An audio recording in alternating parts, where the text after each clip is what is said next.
Today's pubcast question is about when to use creative testing. Let's go. Hi, John. This is Amanda with a pubcast question regarding creative testing. I recently taken a pause from doing campaigns for my business, and so now I'm ready to launch our very first campaign, and we have new creatives and wondering, should I be launching this brand new campaign as setting it up as creative testing, or should that come afterwards as I receive new creative? Hey, Amanda, great question. So creative testing is a major focus of mine right now. I love talking about it. There isn't a true right or wrong here, but I certainly have a preferred approach, and there's a reason behind that. Whenever I'm ready to publish new ads, I start them with a test using the creative testing tool. That doesn't mean a separate campaign or ad set for testing either.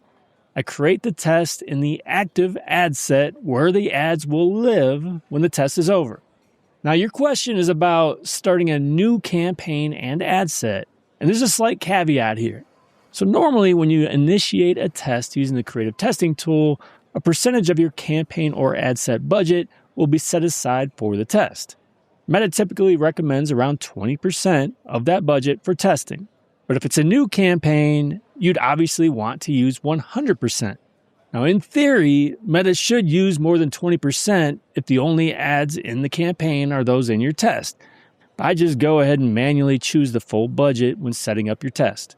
Now, there are two reasons why I do this at the beginning when starting new ads. The first is that it helps answer questions I know I'll have later. I get to see how individual ads perform when Meta gives them equal budget. I won't have to wonder weeks down the road what would happen if an ad that's not getting any impressions receives some budget. I'd have that data from the initial test. The second reason I start new ads this way is due to an annoying quirk with creative testing. You cannot test existing ads with the creative testing tool. And because of that, you're stuck with a very annoying scenario if you want to test an active ad weeks after it started running. You'd need to duplicate those existing ads and recreate them to run the test. And those test ads would then run while their duplicates also run. It's just super messy, and you can avoid all of that by starting new ads with a test. As a side note, consider the number of ads, the length of the test, and your budget assigned to the test as well. You want to get meaningful data from that test. If you're optimizing for a purchase and running a creative test of 5 ads that split up $50 per day for a week, you're not going to get meaningful data. You're spending $10 per day for each ad. That's where you might want to test 2 ads at a time or extend the test to 2 weeks. Hope this helps. Thanks for your question, Amanda. You want your question to be answered on a future episode? Send it my way.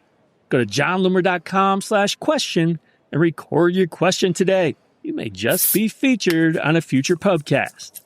Otherwise, thanks for joining me again today. Until next time, do awesome things. I'm out.